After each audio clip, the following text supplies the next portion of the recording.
Hi, I'm Rosalyn Fung. I am a spiritual business coach, a former registered psychologist. I am a two-time best-selling international author, as well as a professional speaker. And I really love to work with other people who are in the personal development world, such as coaches, healers, light workers, leaders, and practitioners such as therapists, nutritionists, and people who are here to change others' lives. So I am answering some questions today. And the question I'm answering is, what are three words that pop in my mind first when I hear self-confidence? And that is self-assured. This is more than one word, but know what you're doing, and powerful. What does self-confidence mean to you? So I was a former psychologist, and then I transitioned into the coaching world. And I initially began the coaching world as a self-love coach. And so I really love to define the difference between self-confidence and self-worth. So self-confidence is about your belief in yourself to do something, and to believe in yourself that you'll eventually do it really well. Okay, so it's really skill based.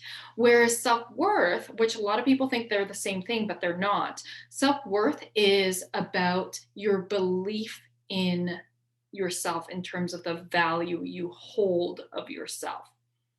So it's how you value yourself. Okay, and the next question, am I self confident? Heck yes. Here's the thing though. You can be self-confident and you can have low self-worth. Well, that was part of my story. So back in 2008, when I was a psychologist, my life looked completely perfect on the outside. I was really confident in everything I did. So I was a bodybuilder. I had this perfect fitness model physique, and I had just become a psychologist in private practice. I was a second degree black belt in karate, and role model to kids, teens, and adults. And I was really confident in all of these areas, confident in being able to get the body I wanted, confident in being a sensei, and confident in helping people move through their challenges and their struggles as a therapist. But behind closed doors, I was not, it was totally a different story. I was not feeling worthy. And I was operating from this belief that I am valued in my doingness rather than my beingness, who I am. So my doingness never felt enough. So doingness is um, the success that society would assign to us. So the achievements, the awards, the titles, how much money I was making, things like that. And so they don't actually go hand in hand.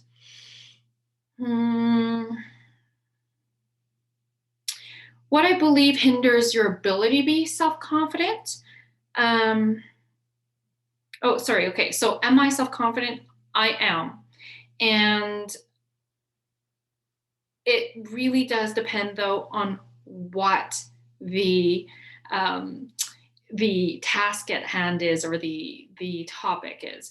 So am I confident to speak in front of the camera? Yes. Am I confident to speak in front of hundreds of people? Yes. Am I confident to business coach others, to client attracts, and so fully sell? Yes. Am I confident to cut my children's hair? Nope. Don't even let me have scissors around their hair. Okay. So am I confident to learn if I'm being guided and mentored to learn how to cut their hair? Yes. So can you hear the difference? Um, so what does it take to become self-confident? Practice, consistency, interest in that area. So that with time, as you practice consistently, you become better at it. That's what grows self-confidence. No self-conf, well, okay, so is self-confidence a concept that your parents talk to you about? My parents always put me in different activities, and I'm so grateful for that. They put me in swimming, in martial arts, in drawing. They gave me all these beautiful opportunities to develop myself and my skills. And in that way, yes, my parents did give me opportunities to grow my confidence. And when it comes to self confidence, do I believe in myself to do things? Yes, I do. Or learn things. Okay.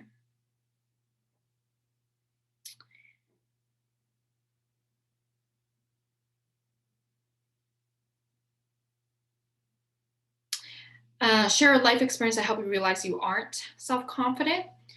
Um, okay. So, when I was on my honeymoon in Thailand, my husband and I went rock climbing.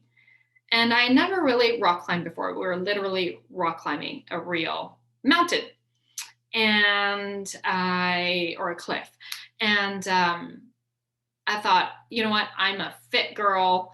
I am strong. I got this. And then when I went on and started climbing, uh, I was not doing it properly. I was using more of my arms and my legs, and I exhausted myself quickly. And I did not feel confident because I was exhausted. I ended up not loving it. And so that's an experience where I didn't feel self confident.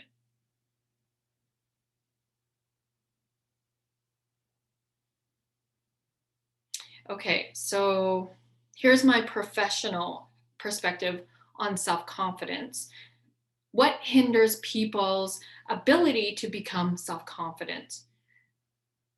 I really believe it's about mindset and whether we decide to step into our confidence is based on whether we decide to take courageous action. So if you're not going to take courageous action, you can't build on your confidence in something. When it comes to mindset and your relationship with yourself, self-confidence, what gets in the way is your beliefs. So at the very root of everything, it's usually, if we're struggling with something, it's usually comes down to not feeling enough, not feeling good enough, not feeling, for example, for myself, it was like never feeling pretty enough, smart enough, skinny enough. And I see that happen a lot with even my entrepreneurial clients, that when it comes time to taking that next action step, to play bigger, to step outside the comfort zone, the inner critic comes up. That's what hinders us from feeling more self confident. So, these beliefs around perfectionism, self doubt, self criticism, comparing yourself to others and not feeling like you measure up are very common. Feeling like a fraud, feeling like you're not smart enough, even if you have like credentials after your name and you've taken courses and certifications and you still don't feel like you're smart or good enough. 5 tips I suggest in to become self-confident. So first thing is, number 1, be aware of what your thoughts are. What are you telling yourself? How are you going into relationship with you? Which I really believe is the most important relationship because you're always with you. So being aware of what are some of those, we call them limiting beliefs, those beliefs that keep you playing small, keep you not feeling good about yourself. And then the first stage of change is awareness, right? So you got to be aware of those thoughts. Then it's about shifting those thoughts. What are the thoughts you want to have instead? I sometimes call these affirmations. So I am enough. I can do this, right? And so you start to practice interrupting those negative thoughts and then replacing it with the positive thoughts, the affirming thoughts. Then what you also need to do is search for the evidence, because what we're doing is often what keeps us from feeling more self-confident is whether you think you can or you think you can't, you're correct, because you continue to find the evidence for what you believe. So you need to find the evidence for the affirmative thoughts. So if it's I'm smart enough, then you need to look around and go, how, where, like, what's the evidence to prove I'm smart enough, right? And I can do this with practice. That would be the other thing, is like, take practice, start to actually practice at, shifting your thoughts, practice at, if it's a more related to an activity, practice getting better at that. Okay. And finally, support is the other thing. You're the reflection of the 5 people you hang out with the most. So are you hanging out with people who believe in you, who cheerlead you, who are where you want to be, who are like minded, who are positive? If you're not, it's time to change your circle.